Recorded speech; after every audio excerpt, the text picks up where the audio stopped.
Okay, so this is journal entry number 3.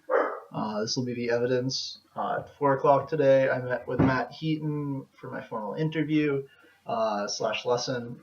It ended up being really, really, really productive. What ended up happening was pretty much every single one of my questions got answered. Um, I think the best part about it was kind of learning more about top end, which I actually am okay at already as a consequence of carry playing and drumming. Um, so I'm gonna have to order the tippers today or tomorrow, and they'll probably be in by this week, at the end of the week. Um, One of the things that I found out that I think was kind of cool was the fact that the curve when I'm playing, one of the things that I was really unsure about is when I hold the tipper was the angle of the tipper, because I was told to do 90 degrees with the flat of your hand like that. But what ended up happening was I'd be playing and I couldn't really do a roll because it's too far to get the back of the head in, back of this tipper, and you get like this weird, like a weird kind of hopping sound. I'm better at it now because I have more chops, but I learned that you can actually just hold it. It's actually better to hold it at like a 45 to the hand, like that. Yeah. Another thing that I ended up learning that I thought was kind of cool was the fact that this tipper actually kind of sucks. What would be better to use would be this one, which is the double-ended mace tipper that I kept talking about, because it has more weight on both ends and it's a lot. You can grip it anywhere. It's also that weight makes it easier to play, believe it or not, because the head, when you turn it into the head, the weight will carry through, so you don't actually have to with this one, which is really light. You have to kind of like force it through the head for each stroke. Whereas with this one, I just let it drop and I get the same type of sound, which I don't know is that good because it's probably enforcing a bad habit, but it's easier to play with and I can play longer with it. Um, the other thing I got was that my sound quality is really good. I just need to amp it up a little bit, as in like volume wise, not playing wise, because that's where I'm kind of having the problem is that I'm playing really, really quietly. And I'm also not getting as much tone out of the drums as I possibly could be, um, where I'm not pressing hard enough into the head. I'm kind of like just flat, so I just get like the muffled sound of the drum. Whereas to get a tone, you really want a little bit off the head. My hand would be like almost straight, but like kind of curved. So I'd be getting one side more into the head than the other. One of them might not even be touching the head, or just barely touching, so it's muting it. Like that. So then the other thing is a lot of the really important things are practicing with a metronome. So to warm up, practice with a metronome. When you're playing to recordings and stuff, they're already in time. If they weren't, they wouldn't be very good.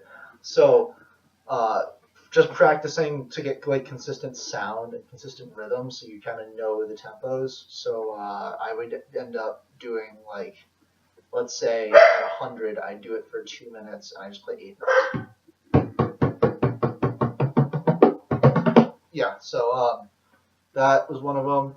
The other thing that I kind of thought was really cool was the fact that this crossbar makes me look like a beginner, so I should probably remove it. It actually isn't necessary either because I don't actually use it at all. But it does help for, you can pick it up and move it like this, which you can't do if you hold it by here because then you can break it. But that's absolutely not necessary. Let's see. The other thing that I learned is that my wrist, which I already knew, curves too much. It doesn't do it as much as some people, and it's not as bad of a habit in me because it's more on extended roll patterns. So I'll get extended triplets, and my hand will bend because it's easier to play this way with my arm relaxed than it is to play this way with my arm out. That's also a drumming habit because when I drum, your arm's like here with matched grip. So when I play, I just bring it up, I do that, as opposed to this way, which is more out. So I could fit a shoe under my arm if I needed to. Let's see, what are the other things? So far I've actually surprisingly done this right. it's not, I haven't done anything wrong yet, which is really kind of cool considering the fact that I'm self-teaching myself. So that's actually really, really encouraging to hear. Uh, yeah, the biggest comment was more control of tone, so more use of the tone, because I have the chops, I can play the drum, I can hit the drum, I hit the drum in time, I can keep time, but I'm not getting as I am using the tone, but I'm not getting as much out of the tone as I possibly could have, especially with a bar on like this, which is a really nice sheepskin head, and actually is really, really well made. Um, Another couple things that I learned: session etiquette. So session etiquette is kind of really, really, really important because it's like the analogy that Matt Heaton used was you walk into a party and there's a group of people talking about like the freaking weather, and then there's a group of people talking about advanced economic theory, and which one do you walk up to and join, and which one do you walk up to and watch or listen to, or just kind of like stand at the side and maybe make a comment or two. So so I would like walk up to the weather group and I'd say, and I'd go and talk to them. Whereas the advanced economic theory, I might mention something, or I might just sit there and listen. Same type of thing, except instead of talking, I'd be playing. So like the people who play advanced economic theory are really, really good at Irish music and playing really up tempo and fun stuff. Whereas people with the weather are kind of beginners. Another couple of things that are really important for me is he gave me the names of 3 sessions that he knows of that are really good for beginners. One of them is, I think it was Greybriar. It's on the recording somewhere, and I'll find that in a minute when I transcribe it. It's like 9 o'clock now, though, so I'm going to be up until like 12. But so that part is the Greybriar. There's like 40 or 50 people who go there, and it kind of thins out at the end towards the end of the night. They're very, very friendly to beginners. So that was one of the sessions that he mentioned. I think that goes on Monday nights, Tuesday nights, something like that, or maybe Wednesday. It wasn't the weekend though.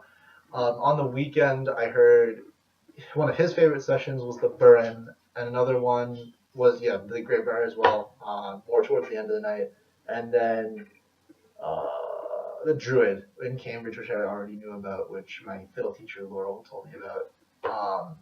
All of which are friendly to Baron players, which is surprising considering I thought there was a lot more animosity, but apparently in this neck of the woods there isn't as much, whereas in like Ireland and like more, I don't know, out of the way places probably because the people there have more time to spend on stuff.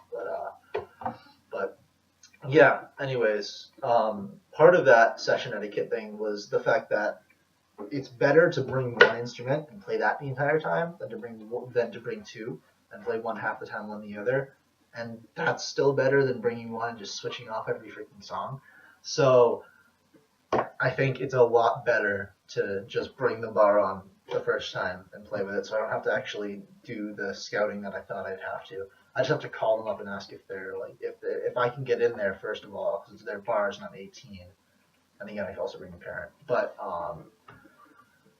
yeah, and then another thing is filming and recording tunes is a big part of bar playing because again, you need practice tracks that aren't pre-recorded, like they aren't stuff that isn't, I don't know, like professional stuff, like the type of stuff that I'd be playing.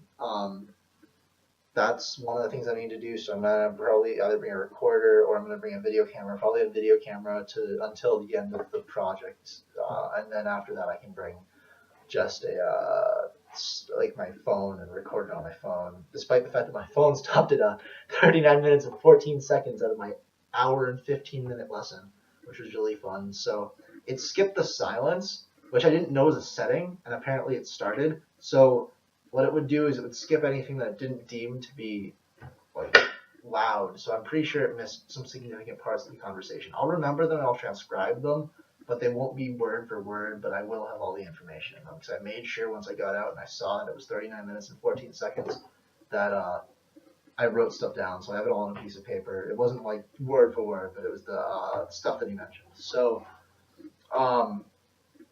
yeah, and that was kind of stupid. I didn't even realize until the end of the lesson because I checked it twice throughout the lesson, but I assumed that they wanted to skip the silence. It skipped the silence, so it was at like it would be 39 minutes and 14 seconds.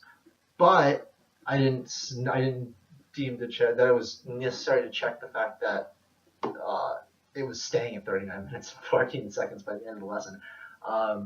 So I did get through the interview though. The first like 3/4 of the lesson was playing and checking technique and asking some random questions, and a lot of those actually answered my questions that I was going to give him, either indirectly or I asked the actual question itself without knowing it. And then when I got to the formal interview part, I did end up asking all the rest of the questions, and it was actually really helpful. Well, I think that's about it. I'm gonna record myself playing tonight and just kind of show you what that how I've made progress on that, which actually isn't a lot because I've only had 4 days to practice in between this and the last journal, and a lot of those were spent studying. So this will be kind of like the same thing as the others, but I still have to give evidence. So I'll just close this, and you can look at the next video.